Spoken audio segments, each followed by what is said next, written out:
Hello everyone, welcome to Simply Crack. Mocks की analysis को लेके बहुत कन्फ्यूजन रहता है स्टूडेंट्स के बीच में।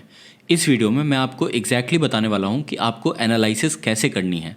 इस वीडियो में मैं आपको एक एक्सेल शीट दूंगा और उसको मैं थोड़ा आपको एक्सप्लेन कर दूंगा। आपको कुछ भी नहीं करना, हर मॉक के बाद आपको सिर्फ 15 मिनट देने हैं उस एक्सेल शीट में और आपकी एनालिसिस बहुत ही मेथोडिकल तरीके से हो जाएगी।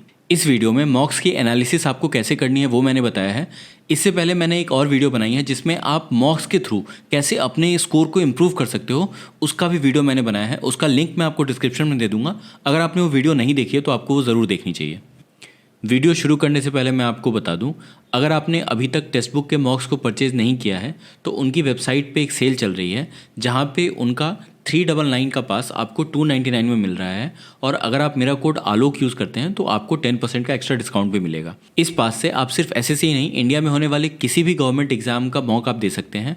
और अगर आपके पास प्रीवियस ईयर पेपर का एक्सेस नहीं है, आपके पास कोई और प्लेटफॉर्म नहीं है जहाँ पे आप प्रीवियस ईयर पेपर लगा सकते हो, तो आपको ये 449 का पास लेना चाहिए। इसमें आपको सभी एग्जाम्स के प्रीवियस ईयर मॉक्स पे मिल जाएंगे। इस पास को परचेज करने का लिंक आपको डिस्क्रिप्शन में मिल जाएगा, आप वहाँ से इसे खरीद सकते हैं। तो चलिए वीडियो शुरू करते हैं। अब आप यहाँ देख सकते हैं मैंने एक कोट लिखा हुआ है। ये बहुत ही फेवरेट कोट है मेरा और जब मैं पढ़ता था तो इसको अपने दीवार के सामने चिपका के रखता था। इस कोट को माइकल ओवेन ने बोला है। ये एक इंग्लिश फुटबॉलर है। इनका कहना है that if you only ever give 90% in training then you will only ever give 90% when it matters. इसका मतलब ये है कि अगर आप ट्रेनिंग में, प्रैक्टिस में, अपने मॉक्स में आप 90% दे रहे हो अपना और ये सोचते हो कि आप एक्चुअल एग्ज़ाम में, एक्चुअल मैच में आप अपना 100% दोगे, वैसा नहीं होता। अगर आप ट्रेनिंग में 90% दे रहे हैं तो ये पक्की बात है कि आप एग्ज़ाम में भी अपना 90% ही दे पाएंगे। इसलिए आपका काम ये है कि आप जब मॉक दे रहे हो उसमें अपना 110% दो। 100% एफर्ट, 110% एफर्ट आपको देना है जब भी आप मॉक की प्रैक्टिस करते हो, जब भी आप उसकी एनालिसिस करते हो। अब मॉक्स की एनालिसिस आपको कैसे करनी है ये बताने से पहले मैं कुछ कॉमन डाउट्स क्लियर कर देता हूँ जो आपको मॉक्स के एनालिसिस के बारे में रहते हैं। उसमें से सबसे पहला है कि एनालिसिस करना क्या है। तो मैं आपको बताता हूँ, एनालिसिस में अभी आपको सिर्फ और सिर्फ प्रीवियस ईयर क्वेश्चंस की एनालिसिस करनी है। मतलब एक तो आपको अभी से जितने भी दिन बचे हैं प्रीलिम्स में उसमें सिर्फ प्रीवियस ईयर मॉक्स लगाने हैं और उसमें भी जो क्वेश्चंस आएंगे आपको सिर्फ उसको एनालाइज करना है। आप कोई भी और मॉक देते हो, जैसे ऑली बोर्ड का लाइव मॉक हो गया या और भी कोई टेक्स्ट बुक का लाइव मॉक हो गया, किसी भी अदर वेबसाइट का आप जो मॉक देते हो उसको आपको एनालाइज नहीं करना, आपको बस एज अ प्रैक्टिस देना है। जो मेजर एनालिसिस होगी वो प्रीवियस ईयर मॉक्स की ही होगी। मॉक्स की एनालिसिस को लेके जब मैंने आप लोगों से पूछा तो आपके 4 मेजर डाउट्स निकल के आए। एक एक करके हम उनको डिस्कस कर लेते हैं। सबसे पहला जो डाउट होता है स्टूडेंट्स का कि सर स्कोर इंप्रूव नहीं हो रहा। तो देखो मैं आपको क्लियरली बता रहा हूँ, जब भी आप कोई मॉक देते हो ना, स्कोर मत देखा करो कि आप स्कोर कितना कर पा रहे हो। आप ये देखो कि उसमें आपकी एक्चुअल परसेंटाइल क्या है किसी भी मॉक में। और अपनी इंप्रूवमेंट को जज करने का जो सही पैरामीटर है, जो की पैरामीटर मॉक्स के थ्रू आपको देखना है, वो है कि आपका परसेंटाइल इंप्रूव हो रहा है कि नहीं हो रहा है। स्कोर को आपको फोकस नहीं करना है। इस चीज़ को आप ऐसे समझ सकते हो, जो सीजीएल 2022 का आपका पेपर हुआ था प्रीलिम्स का, वो टोटल 40 शिफ्ट्स में कंडक्ट कराया गया था।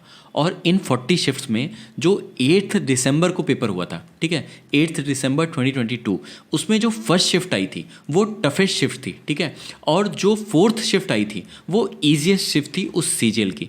और इन दोनों ही शिफ्ट्स में 20+ मार्क्स का नॉर्मलाइजेशन हुआ था। तो आप ये समझ सकते हो कि हर बार स्कोर को देखना ठीक बात नहीं है। आप परसेंटाइल पे फोकस किया करो कभी भी कोई मॉक्स आप देते हो उसमें। दूसरा जो डाउट है वो फ्लक्चुएशन इन मार्क्स को लेके है अलग अलग सब्जेक्ट्स में। तो देखो प्रीलिम्स में 4 सब्जेक्ट्स हैं, मैथ्स, रीजनिंग, इंग्लिश और जीके। तो यहाँ पे आप ऐसा समझो कि रीजनिंग में अगर आप 40+ स्कोर कर पा रहे हो, ठीक है, तो डिपेंडिंग अपॉन पेपर ये एक बहुत ही अच्छा स्कोर है। आपको रीजनिंग में ना 50 मार्क्स का एम लेके चलना भी नहीं है, ठीक है, फुल मार्क्स का एम लेके नहीं चलना है। अगर रीजनिंग में आपके फुल मार्क्स आने होंगे तो आ जाएंगे, वरना जिस क्वेश्चन में आप अटकोगे आपको सीधा उसको छोड़ के आगे बढ़ जाना है, ठीक है। अगर आप इस 50 मार्क्स के चक्कर में पड़ोगे कि मैं फुल मार्क्स स्कोर करूँगा तो रीजनिंग एक ऐसा सेक्शन है जो आपका काफ़ी टाइम बर्बाद कर देगा। अब बात करते हैं इंग्लिश में। देखो इंग्लिश में अगर आप 35 से लेके 45 तक स्कोर कर रहे हो तो ये एक अच्छा स्कोर है इंग्लिश के सेक्शन में। कोई कितना भी बड़ा टॉपर हो, आपकी इंग्लिश अगर बहुत भी अच्छी है तो भी ये फ्लक्चुएशन आता है, इसका आप कुछ नहीं कर सकते। कभी कभार आप जो ऑप्शन सेलेक्ट करते हो वो सही रहता है, कभी कभार एसएससी के हिसाब से वो गलत हो जाता है, तो ये भी चीज़ें होती हैं। कई बार इसमें सिली मिस्टेक्स हो जाती हैं। तो इंग्लिश में भी ये जो मार्क्स का रेंज है ना, वो एक अच्छा रेंज है, मैं कहूँगा, चाहे आपकी इंग्लिश अच्छी हो तब भी, ठीक है। कोई प्रेशर नहीं लेना है अपने ऊपर, यहाँ पे फ्लक्चुएशन होते हैं और इस चीज़ को आपको एक्सेप्ट करना पड़ेगा, ठीक है। जीके की बात करें तो जीके में फ्लक्चुएशन का कुछ नहीं कर सकते आप, ये लक बेस्ड है। इसमें बहुत ज़्यादा जो मार्क्स है वो लक पे डिपेंड करता है कि काफ़ी ज़्यादा आप स्कोर कर पाओ, आपका लक उस दिन अच्छा होना चाहिए। तो इसके बारे में आपको ज़्यादा नहीं सोचना है, आपको बस पढ़ाई करनी है। अगर एग्ज़ाम में आपका दिन अच्छा रहा तो डेफिनेटली आप ज़्यादा स्कोर करोगे। अब बात करते हैं मैथ्स में। तो मैथ्स में आपके स्कोर्स में फ्लक्चुएशन नहीं होता। अगर आपकी मैथ्स अच्छी है तो जो एक दो क्वेश्चंस बहुत टफ आ गए उसको छोड़ के आप जनरली मैथ्स के क्वेश्चन कर लेते हो। तो अगर आपके मैथ्स में नंबर कम आ रहे हैं तो आपको यहाँ पे ढंग से एनालिसिस करने की ज़रूरत है और ये फोकस करने की ज़रूरत है कि आप मैथ्स में कहाँ से अपना स्कोर इंप्रूव कर सकते हो।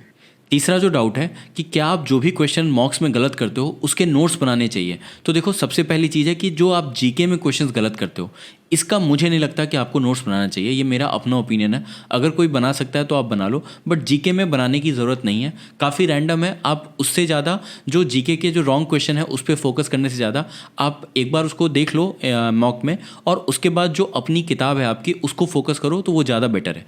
दूसरी चीज़ आती है एक बुक ऑफ एरर बनाने की। तो देखो, अगर आप बुक ऑफ एरर बना सकते हो, ठीक है, तो ये बेस्ट चीज़ है, आपको बनानी चाहिए, ठीक है। लेकिन कई बार क्या होता है कि जब आप 40-50 मॉक देते हो तो ये प्रैक्टिकल नहीं होता। अगर आप बना पाते हो तो बेस्ट है, अगर आप नहीं बना पाते तो आपके लिए बेस्ट रहेगा कि आप जो है ऑफलाइन मॉक दो। ऑफलाइन जब आप मॉक देते हैं तो आप वहीं पे उस क्वेश्चन पेपर में या उस बुक में आप उस क्वेश्चन को मार्क कर सकते हैं, उसको हाईलाइट करके रख सकते हैं। तो जब आप उसको रिवीजन करने जाएंगे तो आपके पास एक रिपोजिटरी होगा जिसको आप आसानी से देख पाएंगे, आसानी से आप उसको रिवाइज कर पाएंगे, ठीक है। तो इसी लिए ज़रूरी है कि आप अगर रिवीजन पे फोकस करना चाहते हैं तो आप ऑफलाइन मॉक ले सकते हो। ऑफलाइन मॉक्स के लिए आप किरण पब्लिकेशन की ये बुक ले सकते हो। इसमें आपको टीसीएस के सारे प्रीवियस ईयर क्वेश्चन मिल जाएंगे 2022 तक, जो 2022 प्रीलिम्स तक हुए हैं। इसमें आपको टोटल 118 सेट मिल जाएंगे। आप इसमें देख सकते हैं कि अलग अलग एग्जाम्स के पेपर हैं, जैसे आपको सीजीएल 2020 का टीयर 1 का पेपर मिल जाएगा, इसी तरह टीयर 2 का, इसी तरह आप देख सकते हैं बहुत सारे एग्जाम, जैसे सीपीओ का भी पेपर आपको मिल जाएगा। तो एक बहुत ही अच्छी बुक है, अगर आप इससे प्रैक्टिस करते हैं तो आपको प्रीवियस ईयर क्वेश्चंस में जो एनालिसिस आपको करनी है उसमें बहुत हेल्प मिलेगी। लास्ट जो डाउट रहता है रिवीजन का, वो आप 3 तरीकों से कर सकते हो। एक, अगर आपने बुक ऑफ एरर बनाई है तो आप उससे रिवाइज कर सकते हो। दूसरा, आप ऑफलाइन अगर आपने, जैसे मैंने आपको किरण का बताया, तो उसमें अगर आप बुक में आपने मार्क करके रखा हुआ है तो आप वहाँ से रिवाइज कर सकते हो। तीसरी चीज़ जो मैं आपको तरीका बताऊँगा वो आगे एक्सेल में बताऊँगा कि कैसे आप रिवाइज कर सकते हैं। तो ये है वो एक्सेल शीट जिसको मैंने आप सबके लिए बनाया है। इस शीट को मैं अपने टेलीग्राम चैनल पे शेयर कर दूंगा। टेलीग्राम चैनल का लिंक आपको डिस्क्रिप्शन में मिल जाएगा, आप वहाँ से इसे डाउनलोड करके रख सकते हैं। आपको करना कुछ नहीं है, हर मॉक के बाद यहाँ पे आके आपको सिर्फ 15 मिनट स्पेंड करने हैं इस एक्सेल शीट में, और आप देखोगे कि 10 मॉक का एनालिसिस के बाद डेफिनेटली आप में इंप्रूवमेंट आएगा। आपको अपना खुद का डेटा पता चलेगा कि आप कहाँ वीक हो, कहाँ स्ट्रांग हो, और आपको कहाँ पे इंप्रूव करना चाहिए। तो अब मैं आपको ये शीट एक्सप्लेन कर देता हूँ। देखो, मैंने यहाँ पे 4 शीट्स बनाई हैं, 1 2 3 4 5, एक्चुअली 5 शीट्स हैं, और इन पाँचों शीट में आपको क्या क्या करना है वो आप एक बार देख लो। तो यहाँ पे जो फर्स्ट शीट है उसमें आपको क्या करना है, यहाँ पे आपको जैसे नाम लिखना है, किसी भी प्लेटफॉर्म का आपने मॉक दिया हो, text book, Hollywood, practice mock, जिसका भी आपने दिया हो। उसके बाद आपको सीजीएल जो भी आपने मॉक दिया वो आपको नाम लिखना है, टोटल आपने अटेम्प्ट कितना किया वो लिखना है, करेक्ट कितने हुए, रॉन्ग कितने हुए, टोटल स्कोर आपका कितना है और एक्यूरेसी कितनी रही। उसके बाद आपको परसेंटाइल लिखना है और अपनी रैंक लिखनी है। लेकिन जैसा कि मैंने आपको बताया, आपको रैंक पे फोकस नहीं करना, परसेंटाइल वो चीज़ है जो आपको ध्यान देनी है। अब आप सोचो कि जब भी आप अपना मॉक दे रहे हो, ठीक है, अभी से लेके जितना भी प्रीलिम्स को टाइम बचा है उसमें भी अगर आप ये एनालिसिस करते हो तो आपकी कोशिश ये होनी चाहिए कि इस मॉक से ज़्यादा अच्छी परसेंटाइल आपकी अगले मॉक में आ पाए, उसके बाद अगले मॉक में, उसके बाद अगले मॉक में। तो आपको यहाँ परसेंटाइल वाले कॉलम पे फोकस करना है, ठीक है। अब आते हैं सब्जेक्ट वाइज एनालिसिस में आपको क्या करना है। सबसे पहले मैथ की बात करते हैं। तो देखो, मैथ में मैंने क्या किया है, आपको यहाँ पे सारे टॉपिक्स जो मैथ्स के चैप्टर्स होते हैं उनको लिख के दे दिया है, ठीक है। तो सबसे पहले आप कोई भी मॉक दो, उसमें जो भी क्वेश्चन आपके गलत हुए हैं, ठीक है, या सही हुए हैं, उनको आप यहाँ पे लिख दो, ठीक है।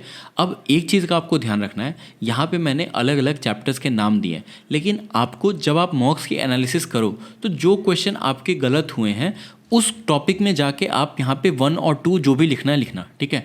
ये मत करना कि आप नंबर सिस्टम से शुरू करना और नंबर सिस्टम के सारे क्वेश्चन ढूंढने लग जाना, ऐसे नहीं करना है मॉक में, ठीक है। आपने जो भी मॉक दिया है उसमें जो भी क्वेश्चन आपका गलत हुआ है सही हुआ है, अगर आपको पता चल जाता है ये किस टॉपिक का है, उस टॉपिक के सामने जाके आपको या तो करेक्ट लिख देना है या तो रॉन्ग लिख देना है, ठीक है।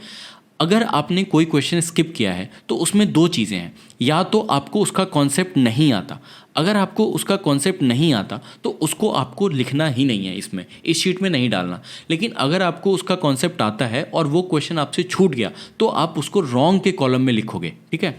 तो सबसे पहला काम तो आपको ये करना है कि आपको ये टेबल फिल करना है, ठीक है। तो इस टेबल को फिल करने के बाद आपको ये समझ में आएगा कि किस चैप्टर में आप ज़्यादा करेक्ट कर रहे हो या ज़्यादा रॉन्ग कर रहे हो, ठीक है। इससे आपको वेटेज का भी आइडिया लगेगा, अपना भी स्ट्रेंथ वीकनेस आपको पता चलेगा।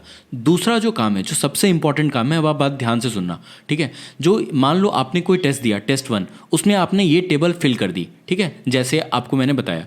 उसके बाद आपको क्या करना है, यहाँ पे टॉपिक फॉर रिवीजन लिखना है। मतलब अगर आपने जैसे कभी भी आप कोई टेस्ट देते हो, ठीक है, तो उसमें आपको ये समझ में आता है कि यार ये पर्टिकुलर जो टॉपिक है, जैसे कि इन सेंटर कोई टॉपिक है ज्योमेट्री का, उसमें आपको प्रॉब्लम हो रही है, तो आप उस क्वेश्चन को ना लिख के आप यहाँ पे टॉपिक फॉर रिवीजन लिख दो, ठीक है। ये मैंने आपको स्टार्टिंग में जो बताया था, रिवीजन के 3 तरीके हैं।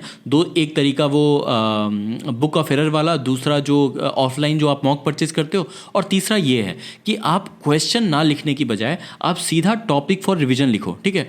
और ऐसा नहीं करना है कि जैसे आपने टेस्ट 1 में, ठीक है, मान लो टेस्ट 1 में आपने 10 क्वेश्चन गलत किए तो आप टॉपिक फॉर रिवीजन में 10 क्वेश्चन लिख दो, ऐसा नहीं है।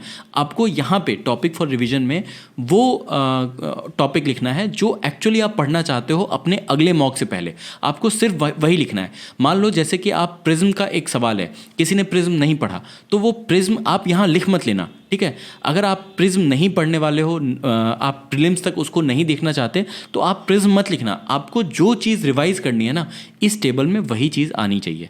इस तरह जब आप अगले मॉक पे जाओगे तो आपने यहाँ जो चीज़ लिखी है ना, उसको आप रिवाइज करके अगले मॉक पे जाओगे।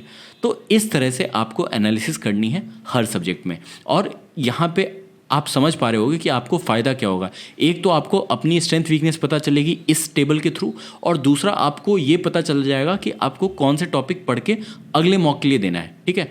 इसी तरह रीजनिंग की बात देखो, यहाँ पे रीजनिंग में भी आपको सेम चीज़ करनी है। आपको टॉपिक फॉर रिवीजन लिखना है और यहाँ पे आपको कितने करेक्ट हुए कितने रॉन्ग हुए ये लिखना है। सेम चीज़ आती है आपकी इंग्लिश में। तो इंग्लिश में मैंने टॉपिक्स आपको कम दिए हैं, ग्रामर का पोर्शन ग्रामर में ही बता दिया है, फिर ये टॉपिक फॉर रिवीजन है, और ग्रामर के टॉपिक्स मैंने आपके लिए यहाँ पे मेंशन कर दिए हैं कि आप इस ग्रामर के टॉपिक्स को देख के अगर आप कोई चीज़ मेंशन करना चाहो, कोई चीज़ साइड में लिखना चाहो कि आपके किसी ग्रामर में कोई स्पेसिफिक टॉपिक में प्रॉब्लम हो रही है, तो आप इस टेबल का यूज़ कर लो। वरना आपको ये टेबल बनाना है और यहाँ पर आपको अपना सम देखना है, करेक्ट कितने हुए रॉन्ग कितने हुए। और जीके की मैं बात करूँ तो जीके में मैंने आपको पहले ही बताया कि हर एक क्वेश्चन को एनालाइज करने का, उसको नोट करने का कोई मतलब नहीं है। आप टॉपिक्स को फोकस करो कि आपको क्या रिवाइज करना है। यहाँ पे मैंने एक सिंपल सा टेबल बना दिया है, मतलब एक सिंपल सी शीट दे दिया आपको, इसमें बस आप नोट करते जाना और आप उसको लिख लेना। तो आई होप कि आपको ये एक्सेल शीट बिल्कुल अच्छे से समझ में आई होगी कि मैंने ये क्यों बनाई है और इसका आपको कैसे यूज़ करना है। देखो, अगर आपने ये आने वाले 5, 6, 10 मॉक तक कर लिया, आपको डेफिनेटली इंप्रूवमेंट देखने मिलेगी, ठीक है। अगर आपको इसमें कुछ बात नहीं समझ में आई है, आप मुझे कमेंट सेक्शन बताओ, मैं वहाँ पे आपके डाउट्स को क्लियर करूँगा। और अगर आपने मेरी वो वाली वीडियो नहीं देखी है कि आप मॉक्स के थ्रू अपने स्कोर को कैसे इंप्रूव कर सकते हो, तो उसको आप ज़रूर देखो, लिंक डिस्क्रिप्शन में मैं दे दूँगा। और लास्ट में मैं हमेशा की तरह यही कहना चाहूँगा, अगर आपको इस चैनल का कंटेंट पसंद आता है तो प्लीज़ इस चैनल को सब्सक्राइब करें। Thank you.